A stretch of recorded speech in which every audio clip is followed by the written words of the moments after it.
Hey everyone, welcome to Money in a Minute. I'm Nathan Brooks, and I'm here to break down personal finance into quick, digestible insights. Today, we're diving into investing in index funds and ETFs. Let's get started. Did you know that more than 50% of millennials and Gen Zers are using investing apps for their financial growth? That's right. Investing is no longer just for Wall Street experts. It's accessible to anyone with a smartphone.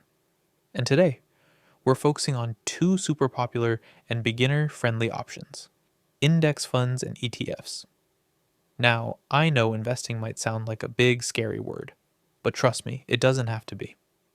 Think of index funds and ETFs as the ultimate starter pack for investors.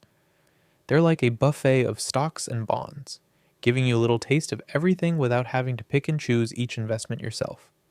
It's all about getting a slice of the whole market pie rather than betting on a single stock. This approach not only spreads out your risk, but also makes investing a lot less stressful. So, what's the difference between an index fund and an ETF?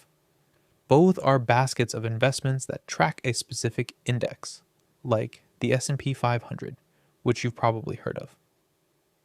Index funds are typically bought directly through a mutual fund company, while ETFs, which stands for exchange traded funds, are bought and sold on stock exchanges just like regular stocks.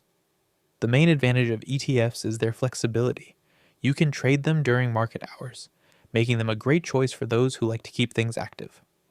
On the other hand, index funds are priced at the end of the trading day, which is more of a set it and forget it type of deal.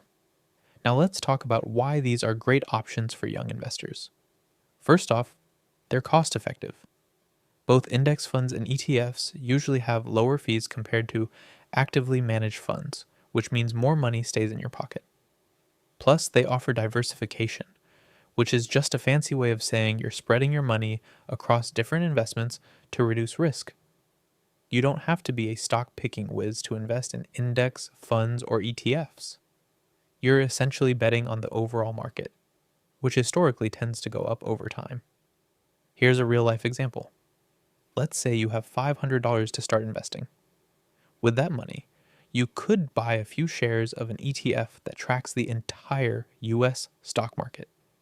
This means you're indirectly investing in hundreds or even thousands of different companies with just one purchase. It's like having a mini piece of the global economy in your portfolio. And you don't have to stop there. You can set up automatic contributions, even if it's just $20 a month. Over time, thanks to the magic of compound interest, those small amounts can grow into a hefty sum. So, how do you get started? First, choose a brokerage account. Plenty of platforms cater specifically to younger investors with user-friendly apps. Look for ones with no commission fees to keep costs low. Then, decide whether you want to go the index fund route or stick with ETFs. Remember, there's no need to rush. Take your time to research and understand your options. Thanks for tuning in to Money in a Minute. I hope today's episode gave you clear steps toward financial success and sparked your interest in taking control of your money. If you enjoyed this episode, be sure to follow and share. Until next time, stay smart and keep hustling.